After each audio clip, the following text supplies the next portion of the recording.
El ferrocarril Tacna-Arica es una servidumbre peruana en todo el tramo comprendido desde el puerto de Arica hasta la frontera con el Perú. ¿Por qué se hizo esto? Lo que se buscaba era en 1929 conservar o restablecer la unidad geográfica del Valle de Tacna. Aquí tenemos un mapa de 1865. Al centro, lo que está al centro es Tacna. En color. El del centro dice Tacna en el centro y hay una línea que va al puerto de Arica, no se ve muy bien en este mapa. Abajo está Tarapacá, arriba está Moquegua.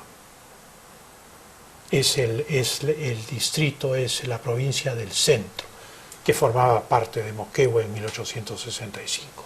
Y entonces Tacna, se ve el tren que va directamente al puerto de Arica. Arica era el puerto de Tacna. La razón por la cual se establecen estas servidumbres es para que Tacna pueda tener su puerto en una época en la cual no existía carretera panamericana ni comunicación por tierra. Y por lo tanto el puerto era la única vía de acceso, digamos, principal a Tacna, ¿no?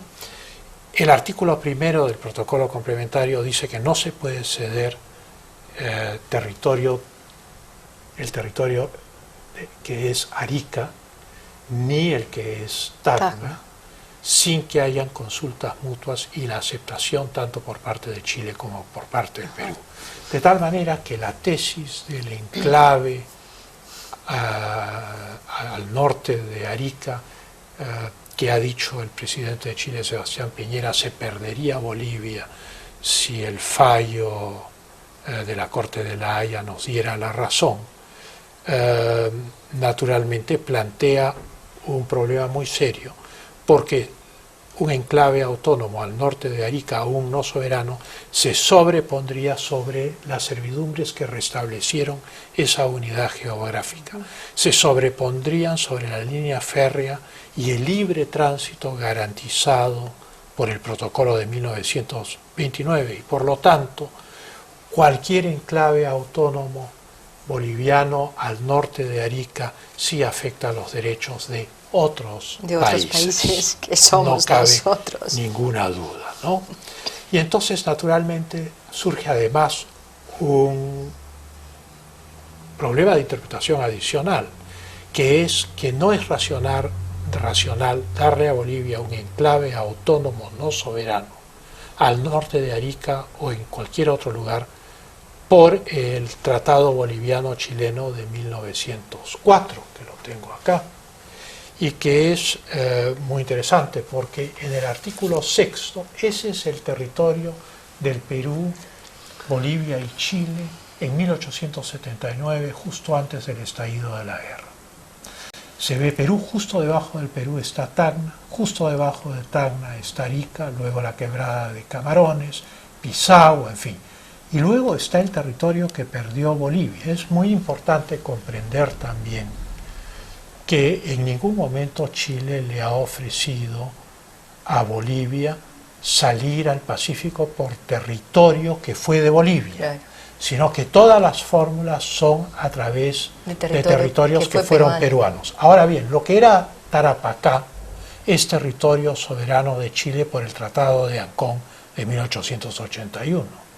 Pero en el caso de Arica, al igual que Tacna, estas dos provincias se rigen por el Tratado de 1929 y no puede haber ninguna cesión en ellas a una tercera potencia sin una consulta entre ambos países y una aceptación de ambos países. En todo caso, dirías tú, la propuesta tendría que pasar por Antofagasta. Correcto. Por Tarapacá. Por Tarapacá. O por Tarapacá. Por Caleta Patillos, por Mejillones, por cualquiera de las otras fórmulas que en alguna época se estudiaron.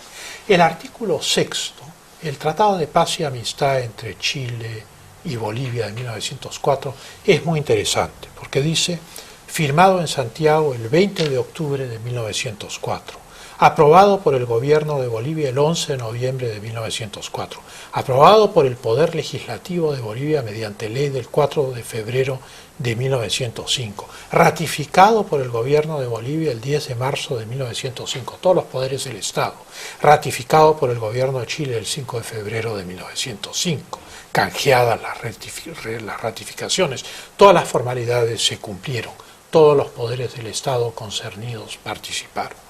El artículo 2 de este tratado dice: por el presente tratado quedan reconocidos del dominio absoluto y perpetuo de Chile los territorios ocupados por este en virtud del artículo 2 del Pacto de Tregua de 4 de abril de 1884, o sea, cede Bolivia todo su litoral.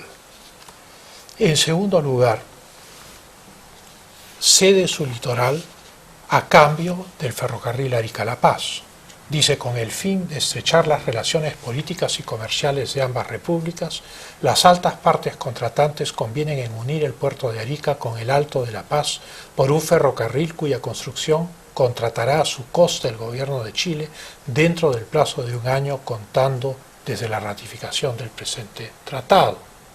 Y finalmente, además de eso, una suma de dinero a cambio del litoral. El artículo 4 dice: el gobierno de Chile se obliga a entregar al gobierno de Bolivia la cantidad de 300.000 libras esterlinas en dinero efectivo y en 2 parcialidades de 150.000 libras, debiendo entregarse la primera parcialidad 6 meses después de canjeadas las ratificaciones de este tratado y la segunda 1 año después de la primera entrega. Es así como se perdió el litoral boliviano.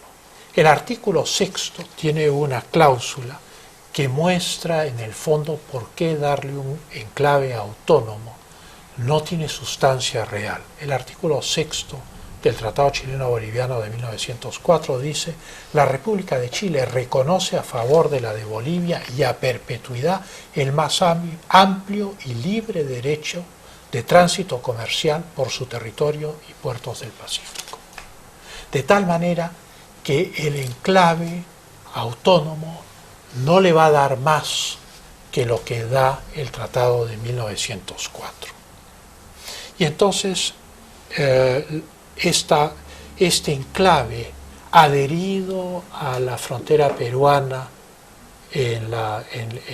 al norte de Arica, en la eventualidad de que esa sea la fórmula que ha estado conversando Chile con Bolivia, sería tan solo una franja de Gaza donde habrían protestas continuas de carácter nacionalista hasta obtener la soberanía, si es que obtiene Bolivia la soberanía en el futuro.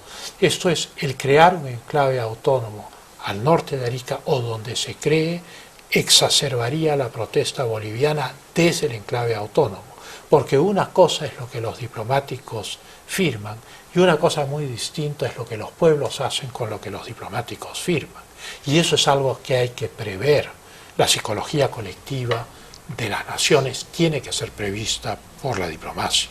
Y respetada, ¿no? Y respetada. Si en un futuro lejano, enclave semejante, adquiriese soberanía, entonces la reclamación marítima de 200 millas de zona económica exclusiva y 12 millas de mar territorial por parte de Bolivia, que sí ha firmado la Convención de Derecho del Mar, sería automática.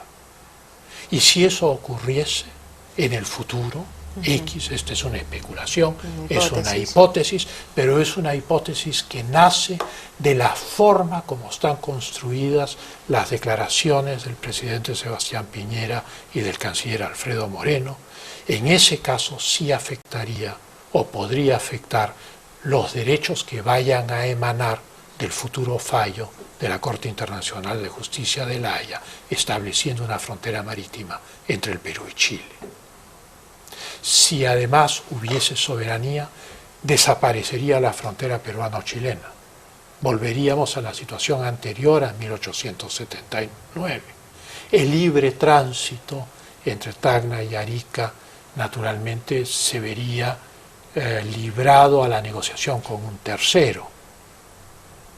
La misma carretera panamericana pasaría por el territorio de un tercero. Y entonces eso tiene consecuencias geopolíticas que el Perú debe evaluar hacia el futuro, si es que esta hipótesis se materializase. Esto es pasar por una franja no solo autónoma, sino eventualmente soberana, sí afectaría la servidumbre de otros países y también podría afectar la frontera marítima de otros países después de que otros países fueron a la Corte de La Haya. ¿Cuál es la conclusión? La primera cosa que hay que tener en mente es que el Perú no interrumpió nunca la salida del mar de Bolivia. En segundo lugar, hay que considerar y comprender que los otros países no tienen por qué sufrir las consecuencias jurídicas y geopolíticas de esa interrupción de la salida al mar de Bolivia. Y en tercer lugar, es muy importante, si es que se quieren relaciones de buena vecindad, que Chile y Bolivia busquen una fórmula que no afecte a otros países. Sobre todo. Sobre todo. Sobre todo. Gracias, Pancho, como Muchas siempre. gracias, Extraordinario. Cecilia. Muchísimas gracias. Hasta mañana. Vamos a la pausa. Y regresamos inmediatamente con mucho más. Le tengo una sorpresa. Este mes es un mes de romance, porque se celebra la próxima semana el Día de los Enamorados, el Día del Amor, el Día de la Amistad. Y muchas parejas se comprometen y muchos matrimonios se regalan joyas, se regalan diamantes. ¿Qué le parece? Así es que vamos a hablar de diamantes, vamos a hablar de brillantes con un gemólogo experto, con el gerente general de Diamante Perú, el señor Gerardo Cela, inmediatamente después del corte comercial.